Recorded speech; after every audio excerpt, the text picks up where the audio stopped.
Bom dia, boa tarde ou boa noite, dependendo do horário que você está vendo. Eu sou Leandro Mondini, professor de topografia do Instituto Federal Catarinense, e hoje a gente está aqui para conversar sobre o capítulo de ferramentas computacionais para serem utilizadas em topografia. O objetivo dessa aula hoje é que a gente converse um pouquinho sobre as ferramentas CAD e a aplicação delas, né? A gente vai ter uma sequência de aula onde mais propriamente a gente vai discutir o que é CAD de fato, a gente vai discutir o uso de imagens de satélite, mas hoje a gente vai dar então um apanhado geral sobre o conteúdo. É o seguinte, qual é o interesse, né, que a topografia tira das ferramentas computacionais, né? Boa parte dos materiais que subsidiam o trabalho da Defesa Civil estão baseados em cartografias, projetos, mapas. Mapa entra em cartografia, né? Mas cartografias, projetos, plantas. Então, para eu poder operar esse tipo de informação, eu preciso ter um mínimo conhecimento de ferramentas de computador para que eu possa então fazer a coleta de dados, a leitura desses materiais, ou mesmo a edição disso de alguma forma, né? A ideia na aula de hoje então é passar por cima rapidinho aí do AutoCAD para a gente ter uma ideia básica de como é que funciona a questão do lançamento, a leitura de curvas de nível dentro de um software CAD e, claro, fazer aí um apanhado também sobre o AutoCAD propriamente dito. Agora, nesse momento, eu vou mostrar para vocês então a ferramenta que eu estou usando atualmente. Eu estou usando essa ferramenta pelo fator dela ser bastante barata, né?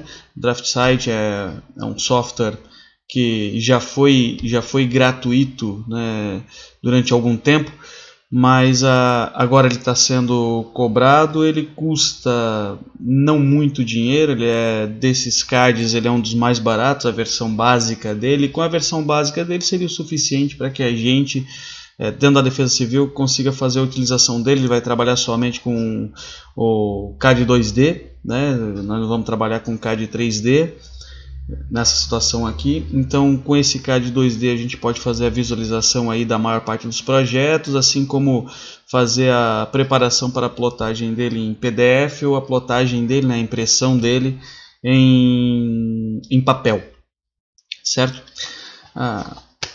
Para exemplificar, então eu vou mostrar para vocês e aí já vou aproveitar a aula para a gente conversar um pouquinho também sobre as curvas de nível, como é que funciona a interpolação de curva de nível, que foi o conteúdo da aula passada, né? Agora dar uma apresentada para vocês então como é que funciona essa interpolação dentro do DraftSight, né? Como é que a gente operacionaliza isso aqui dentro. Outra coisa importante, outra informação interessante, eu estou usando o DraftSight como um substituto ao mais popular do mercado, que todo mundo conhece como AutoCAD, certo? Porque o DraftSight é bem mais barato. É melhor do que o AutoCAD? Não, não é. É pior que o AutoCAD?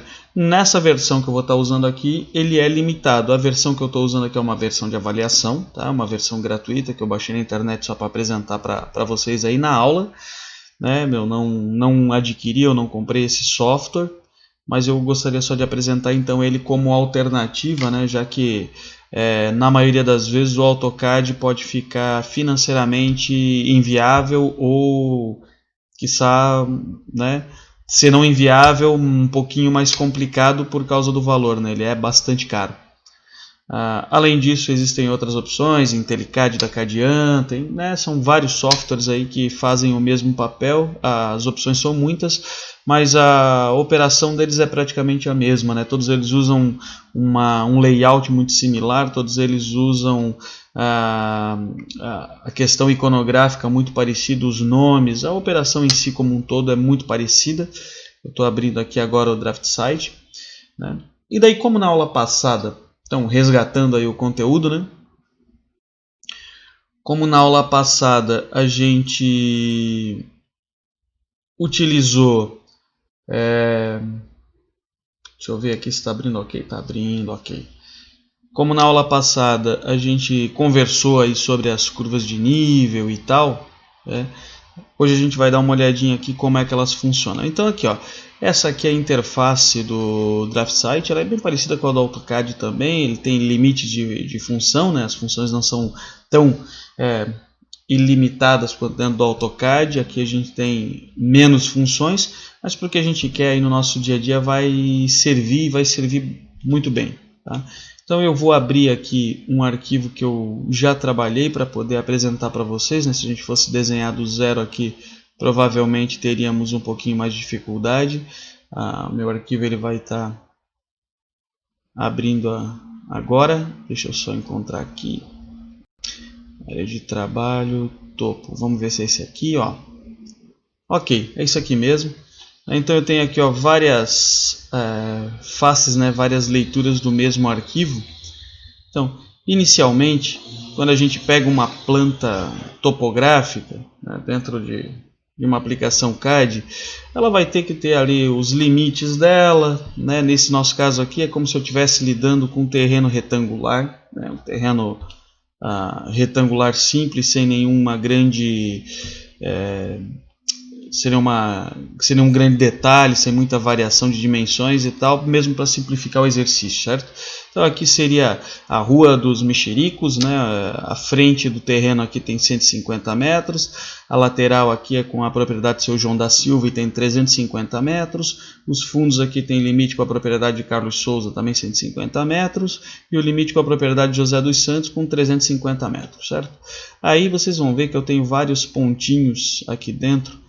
Cada um desses pontinhos, ele tem uma determinação, por exemplo, que ó, PV eu tratei como ponto de vértice, né? Então o PV1, o PV2, PV3 e o PV4, né? São os pontos dos vértices do terreno. E aqui dentro do terreno os PC01, 02, 03, né? Que são os pontos cotados, onde eu tirei aí um ponto com o aparelho e anotei qual é a cota dele.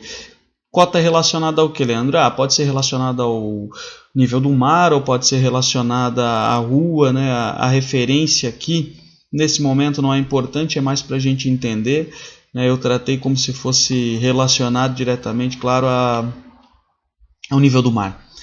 Então aqui eu tenho vários pontos cotados. E como é que eu faço para gerar curva de nível aqui? Porque eu tenho informação de altura, que por exemplo ele está a 3 metros, ponto 021. Aqui ele está a 1 metro, ponto 354, aqui a 1 metro, ponto 965, aqui ele está a 6.312, aqui atrás ó, vocês vão ver que ele está a 9.321, aqui ele está a 10.312, né? Então meu terreno é um terreno que ele vai crescendo aos poucos. Deixa eu silenciar aqui o meu celular, porque senão ele vai ficar chamando a nossa atenção e a gente não quer se distrair, né? Primeiro passo. O primeiro passo, então, é eu criar uma malha triangular. Pessoal, aí talvez alguns vão me dizer assim, Leandro, tu criou triângulo como? Bom, eu fui ligando ponto a ponto, certo? Fui ligando todos os pontos. E aí aqui eu deixei duas realidades diferentes só para vocês compreenderem. Mas ó, vocês estão vendo que aqui, ó, os meus triângulos, que se eu fosse fazê-los, eles ficariam extremamente deformados por causa da longa distância que ele teria que seguir. Além disso, ele ficaria uns triângulos bastante estreitinhos, né? Isso vai acabar trazendo uma certa deformação para o meu desenho. Então eu optei por aqui, ó, deixar em branco, ou seja, aqui não haverá triangulação de curvas de nível. E aqui eu vou ver depois a tendência dessa curva de nível para lançá-la. Em contraponto, aqui como eu tinha um pouquinho mais de espaço, eu deixei a título de exemplo esses triângulos bastante longos aqui, ó, para que a gente consiga compreender como é que funciona. Eu poderia ter ligado o contrário, poderia ter ligado aqui, eu teria diminuído eles também, mas eu quis fazer esse teste com um triângulo longo aqui para a gente ver como é que acontece essa deformação. E claro, né, para ver se vai funcionar, se vai ficar próximo ao que eu observava em campo com o meu desenho. Então, basicamente, a primeira coisa que eu vou fazer no meu desenho é essa malha triangular, certo? Depois de feita essa malha triangular, eu vou conferir aqui, ó, os comprimentos individuais de cada uma dessas arestas dos triângulos, ó. Tá vendo? eu faço aqui o de todas, né? Para eu ter a ideia do comprimento e a diferença de nível para eu poder interpolar. Como a gente viu, a interpolação ela é basicamente uma regra de 3, certo? E uma regra de 3, eu vou igualar dois elementos para poder dizer que x vai ser proporcional a isso, x será tanto, certo? Então isso é o que a minha regra de 3 vai dizer. E é a partir dali que eu vou tirar as minhas interpolações, ok? Os meus valores, né? Então aqui ó, eu fiz toda essa malha triangular, eu cotei cada um dos elementos da malha triangular, mas depois ó, eu fui fazendo a triangulação, né? Eu apaguei elas, né, para deixar mais claro para vocês, observadores, como é que foi feito. Então aqui ó, eu fiz a distribuição das curvas de nível ao longo dessa reta aqui, né? Ao longo dessa reta aqui ó, que vai entre o ponto C, o PC02 até o PC06. E como é que fica a distribuição das curvas de níveis aqui, certo? Bom, aqui já está traçadinho, eu tracei com círculos, né, para facilitar a minha visualização, mas eu poderia simplesmente ter ido medindo ele individualmente, mas eu achei que assim simplificaria o processo para eu poder ver. E vamos imaginar aqui então como é que é feita essa interpolação, tá, pessoal? A primeira informação que eu tenho aqui é que o meu ponto cotado 0,2 tem um comprimento, aliás, tem uma cota, né, de 1,354 metros. E qual é o meu outro de interesse? Bom, é o meu PC 06, que tem um ponto cotado de 6,312 metros.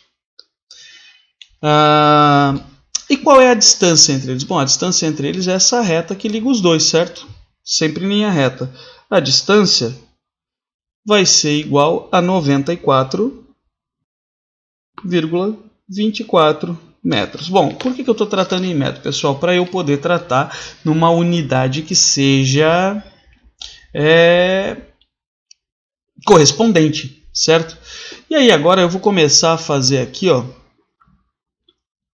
a interpolação dessas curvas de nível, né? Vou fazer aqui a interpolação da primeira, deixa eu só aumentar aqui o tamanho do texto para que fique claro para todos, certo? Aqui. Agora, então, vamos lá. O PC02, ele tem uma altura de 1,354. O PC06, ele tem uma altura de 6,312. E a distância, né?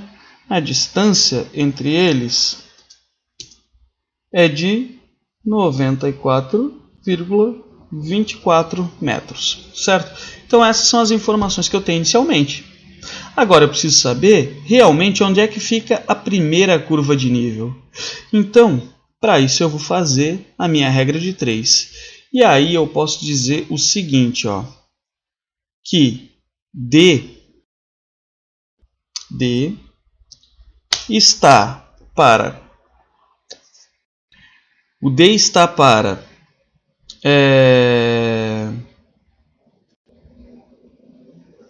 abro parênteses, a diferença de altura. O que me interessa, pessoal, é a minha diferença de altura. É o meu delta. Eu vou tratar aqui ó, como AH. Meu delta H, certo? Ou meu DH, vamos pensar assim, né? Meu delta H. Então, o meu Dzinho vai estar para delta H, assim como o meu X, que é o comprimento que eu pretendo achar, está para... Aí, olha só. Qual que é a altura que eu tenho aqui, ó, pessoal? 1,354. E ele está crescendo para cá, não está? Então, acima do 1,354, qual seria a minha primeira curva de nível? Bom, eu só vou tratar as curvas de nível em cotas absolutas, né? Eu não vou tratar em cotas fracionadas aqui, eu vou tratar só em cotas sem arredondamento. Então, a minha próxima curva de nível aqui acima dessa é a curva de nível com 2 metros de altitude, certo? Então, ou cota 2. Então, eu vou dizer que aqui ó, é 2, que é a cota que me interessa, menos a minha... a minha cota que interessa, menos o meu PC 02, que é a minha menor cota, certo? Que é a minha menor cota. E agora eu começo a transformar isso numa equação de verdade, né? Ali eu tenho só a formulação da equação. Agora vamos começar a pensar nisso aqui em termos numéricos, né? Então, o meu D, a minha distância total, que é 94,24, ele vai estar para o meu ΔH, que é a minha diferença de altura, que vai ser 6,312 menos 1,354. Ele vai estar para x, assim como x está para... Qual é a minha cota de intenção? Minha cota de intenção é a 2. E qual é a menor cota que eu tenho? 1,312. Correto? Então, agora, partindo desse cálculo, eu sei que esse meu DH aqui, ó, quando DH é igual a quanto? Bom, vamos pegar aqui a calculadora para facilitar.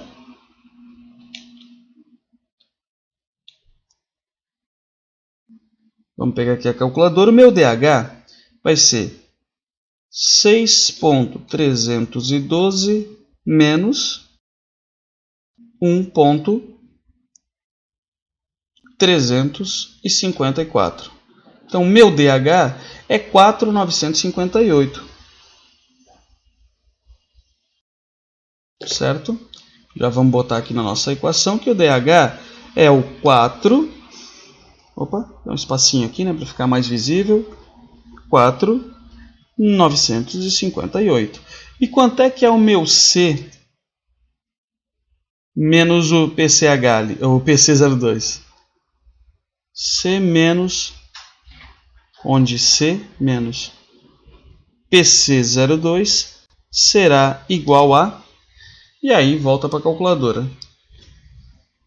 2 menos 1,354 é igual a 0,646. Então é 0,646. Deixa eu abrir aqui um pouquinho mais para a gente enxergar melhor, certo? Então eu vou dizer ó, que 94,24 está para 4,958, assim como o x está para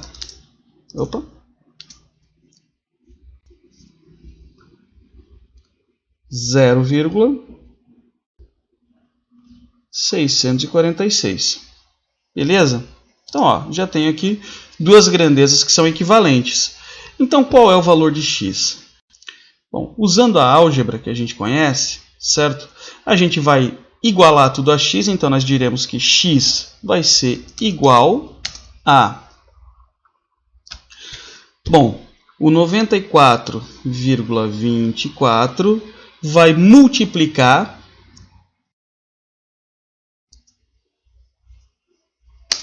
o...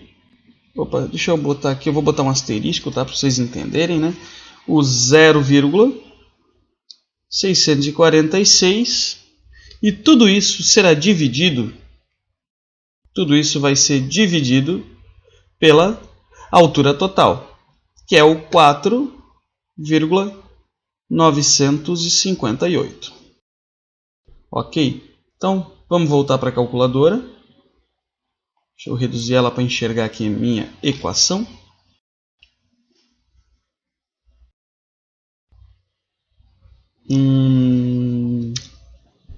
Vamos botar aqui, ó. Então, 94,24 vezes 0,646, tudo isso dividido por 4,958 será igual a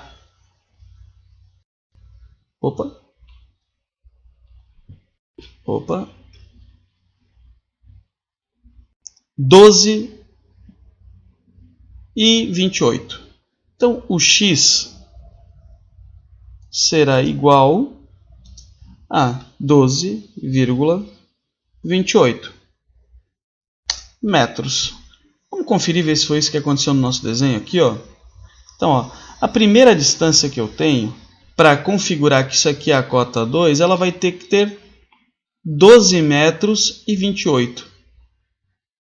Verificando aqui, deixa eu buscar aqui, anotar aqui, pegar a minha cota, uma dimensão paralela a isso aqui. Pessoal, tá aí, ó, 12,28. Essa é a minha primeira distância. Eu faria a mesma coisa para a próxima. A única alteração que eu faria seria que a minha próxima cota de interesse aqui, ó, já não seria mais o 2, seria 3 metros, certo? Seria 3 metros. E a minha diferença aqui já não seria mais 0,646, e sim seria 1,646, porque eu aumentei 1 metro, certo? E assim sucessivamente, até que eu completasse, né, até a minha última curva, que é a curva mais abaixo aqui, ó. Qual é a curva logo abaixo de 6 metros e 312? A de 6 metros. Então eu faria isso até a curva de 6 metros.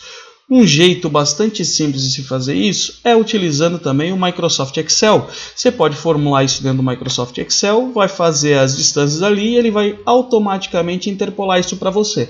Então são ferramentas computacionais que a gente acaba podendo utilizar, que vai facilitar a nossa vida, certo? O Microsoft Excel a gente vai verificar numa aula logo a posterior, né? Vai ficar mais óbvio isso para todos vocês. Bom, de qualquer forma, então eu sigo fazendo isso em todos os triângulos. Ó, primeiro eu calculei esse lado do triângulo, depois eu calculei esse lado do triângulo e por último eu calculei esse lado do triângulo. O resultado foi isso aqui, ó. Eu tive aqui a interpolação, aqui a interpolação, aqui a interpolação, certo? Tendo as interpolações, o que eu vou fazer é ligar o ponto, e aí eu vou dizer, ó, essas são minhas curvas de nível. A mesma coisa sucessivamente. Ó. Agora eu vou calcular para o próximo triângulo. Eu já tenho esse aqui calculado, então eu vou calcular essa aresta aqui e depois essa aresta aqui. Calculadas as arestas, eu tenho a interpolação das curvas de nível aqui. Tendo essa interpolação das curvas de nível, eu vou fazendo a ligação entre elas, certo? Aí, assim por diante. Ó. A próxima eu pego um outro triângulo, certo? Avanço para um outro triângulo. Ó. Agora, só a título de representação, ó, outro triângulo, certo? Outro triângulo, e assim eu vou avançando, fazendo cada vez mais triângulos. Olha só, eu fiz aí aqui, ó, a dessa última parte aqui, certo? Por que que eu não fiz a ligação nela aqui, ó? Só para vocês entenderem. Tá vendo como a interpolação relacionada a essa daqui, ó, por essa aresta aqui, ó, ter ficado muito longa, né, sem nenhuma informação intermediária aqui, ó, ela vai causar uma deformação no meu desenho. Então, por exemplo, essa minha curva de nível, ela ligaria aqui. Essa minha curva de nível ligaria aqui. Essa minha curva de nível aqui, ó, vai acabar ligando aqui, ó. Então eu vou ficar com uma curva estranha nesse desenho, que não vai provavelmente representar a realidade. Então o que eu faço aqui, a posterior vocês vão ver, o que a gente faz aqui é utilizar uma linha de tendência. A gente vai na tendência do que o restante do desenho está falando para nós, certo? E depois, é óbvio, a gente confere com o que tem lá na realidade. E a partir do que a gente observou na realidade, a gente vai admitir se o nosso modelo está certo ou está errado, certo? Então aqui, ó, a gente faz, né, a interpolação de mais um triângulo, depois a gente parte para a interpolação de mais um triângulo, ó, tá vendo? Está começando a configurar aqui o meu desenho. Ó. A interpolação de mais um triângulo, ó, e aqui a gente fez a interpolação do triângulo final lá embaixo, certo? Eu também acho que aqui tem uma deformaçãozinha, ó. Segundo o nosso desenho anterior, ele fazia essa curva para dentro aqui e depois viria para cá. Ó. Faz essa curva para dentro e depois viria para cá. Então, o que a gente fez aqui quando nós estávamos fazendo aqui a leitura disso? Observando essas deformações, a gente acabou entendendo que esses pontos aqui, ó, eles estavam fora de posição por causa dessa deformação ocasionada por essa linha muito longa. Foi por isso que nós não aproveitamos essa, para evitar essa distorção que estava acontecendo. Por isso que a gente fez aqui simplesmente o ajuste pela tendência. Ó. O ajuste pela tendência. O ajuste pela tendência. Eu tinha o ponto aqui atrás e adotei como tendência. Ó. Certo? Agora, novo triângulo. E por fim, depois que eu fiz a ligação de todos os pontos de todos os triângulos, o que eu faço é dar o acabamento final nesse meu projeto. E aí vocês vão ver, ó, minha primeira curva que estava lá, ó, na cota 2, minha segunda na cota 3, cota 4, cota 5, cota 6. Por que eu pintei a cota 5 de magenta, senhores? Por que, senhoras, eu pintei aqui a cota 10 em magenta? Bom, fácil. Eu pintei ela de magenta aqui justamente para a gente compreender, para a gente ter a noção, né, de que essas cotas aqui, essas curvas de nível, são minhas curvas mestras a cada 5 metros. E as minhas outras curvas aqui são as minhas cotas secundárias a cada 1 metro de altitude. Leandro, aqui tu tens uma curva que ela tá abraçando aqui esse ponto. O que acontece? Bom, isso está representando que esse ponto aqui no meu desenho é uma espécie de buraco, é uma concavidade, certo? Então aqui eu tenho uma cavidade, uma concavidade. Perfeito? Depois de ter feito aqui o ajuste final, ó, eu fiquei com um projeto, uma planta topográfica acabada, certo? Esse era o nosso objetivo. Era nesse ponto que gostaríamos de chegar. Claro que é aquilo que eu falei, a gente tem que partir dessa construção, certo? Né? Quando a gente tem o desenho inicial, a gente parte dessa construção aqui para trabalhar o nosso desenho até que a gente chegue nesse ponto aqui. E aquele cálculo inicial, ele é feito, aquele cálculo que eu apresentei para vocês ali, né? Ele vai ser feito para cada uma dessas arestas que eu tenho no meu desenho. Certo, pessoal? Então, o que eu queria apresentar para vocês sobre o método de topografia, né, de interpolação de curvas de nível na carta, direto na carta, ele usa essa metodologia, ela é bastante simples. Né? Aqui vocês viram a usabilidade dela e eu já aproveitei então para casar isso à utilização de uma ferramenta computacional. Perfeito? Por enquanto era isso, obrigado. Espero ter ajudado com esse conteúdo. Se eu ajudei, né, faça um favor de dar um like ali no vídeo, certo? E compartilhe com os colegas de classe, compartilhe com o pessoal aí que gostaria de conhecer esse conteúdo, que isso aqui é importante, não como um canal de YouTube normal, mas mais para a difusão desse conhecimento mesmo. Então era isso, agradeço a vocês e até mais.